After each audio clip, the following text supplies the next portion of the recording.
aren't starting the year out easy out in Arizona and then Clearwater. I know. So just what are you gonna hope to learn these first 2 weeks starting out in Arizona? And then I think 20 kids on the roster, 5 pitchers, 17 hitters, 9 newbies, 4 freshmen, 5 transfers. So we're almost 50-50 old and new, and that's exciting.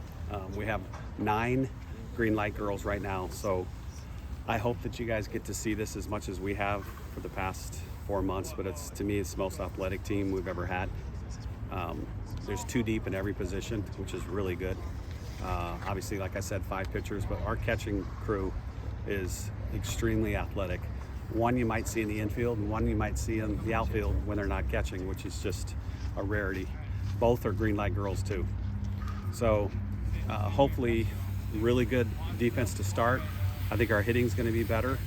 And then I just want to see which pitcher kind of shows us the moxie that we really want in the circle against some good teams out in Tucson.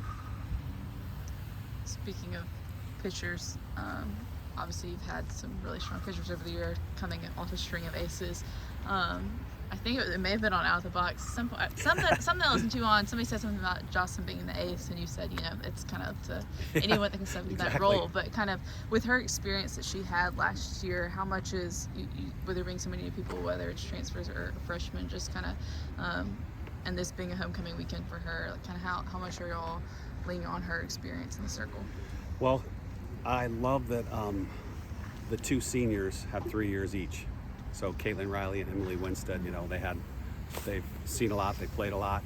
Obviously, Caitlin has been in the SEC, right. So it's almost like adopting a teammate that has 3 years. Mm-hmm. And Miss Brisky is only a sophomore, but like you said, she started some of the biggest games of the year, for us as a freshman. And I did not hesitate to put her out there either.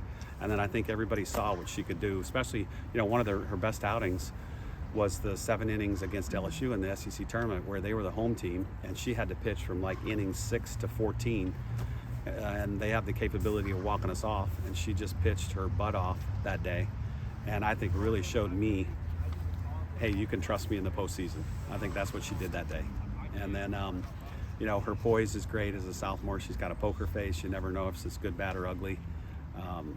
Just very athletic pitcher too.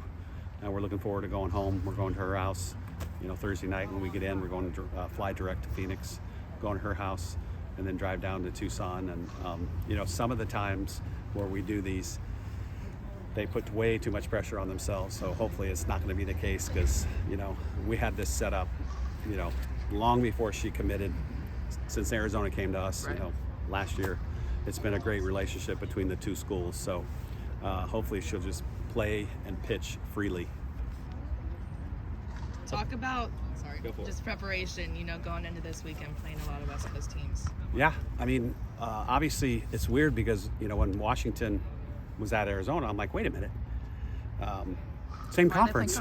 Yeah. And then I was like, no, it's Big 12, Big 10.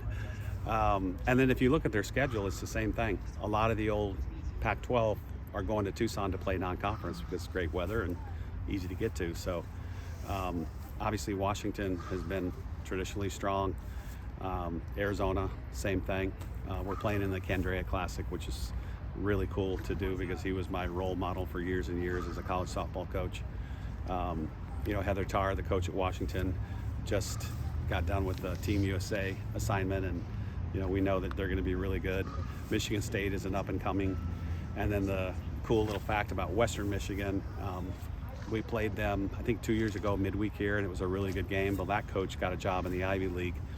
They hired another lady, but she hired Allie Shipman's dad as her assistant coach.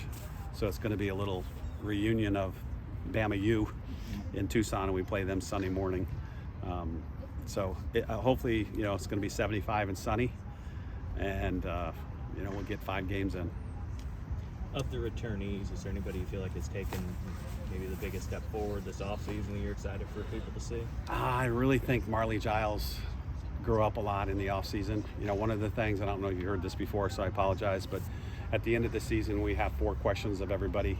The exit interview is, what did you like? What didn't you like? What would you like to see more of? And if you had to vote for captain today, of all the returnees, who would you vote for? and she was unanimous, and so was Kendall Clark. So when we started school again in August, I called them both and said, hey, if you were to be named captain, would you accept? Because if they don't want to, that's up to them. And both of them said yes. And then as a major sign of respect to both of them, it was unanimous. And so very cool, very good athlete. She got stronger in the off season. Her pitch selection is way better.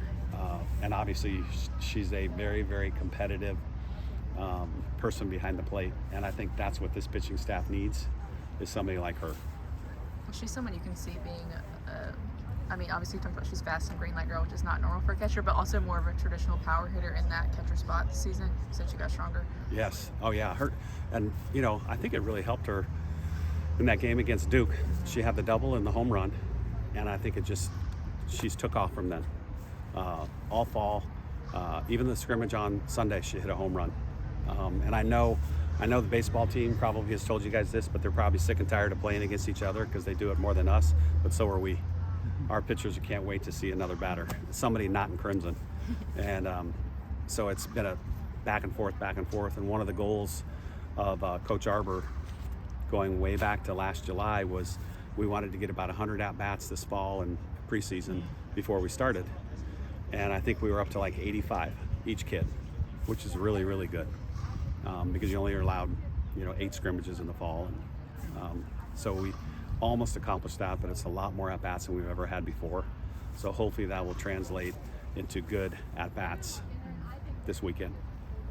Kind of the inverse of Matt's question about a returnee that stepped up. Who's either a freshman or transfer that you think maybe we can see make a big impact right away?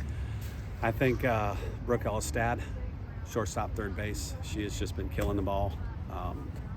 Throws right, hits left. Power. She laid down a drag bunt the other day and beat it out, and surprised everybody, including me. So I didn't call it. She did it on her own. And then we have Alexis Papillo, who goes by Lex. So Lex has just been terrific. Again, throws right, hits left. A lot of pop. Been very, very consistent hitting, which is what we needed and we were hoping, to be honest, out of her. And then Audrey Vandegrift, Kennedy Marceau, and Maddie Hubbard, all 3 freshmen that are position players, have been terrific. Scrimmages, practices, just way above and beyond, and much more mature as a ball player than any of us expected. All 3 have just been really good. You could see all 3 of them playing too. You mentioned the roster. 11 returning, 9 newcomers, 4. Is Yep. that the way teams are going to be built now? Well, I talked to Gary Harris this morning, and believe it or not, this fall, and I can talk about it because they're already signed. I have 6 high school kids already signed. 2 years ago, it was 2, Lauren Johnson and Brisky. And it just happened that those 6 kids we really loved. And, we're going to put scholarships into them, and obviously time and effort, because I think they're really, really good. And if you watch the Pro Bowl, you saw Garrett Griggs, our shortstop from Phoenix City, Alabama. She was the quarterback in the girls flag football at the Pro Bowl and threw a dime about a 35, 40 yarder. Yeah. She's an athlete. So we're excited about them. I know, I'll be honest with you, in the past, I used to give all my money away to high schoolers, and now it's almost where I'll hold a little bit or maybe even a full ride for a transfer portal.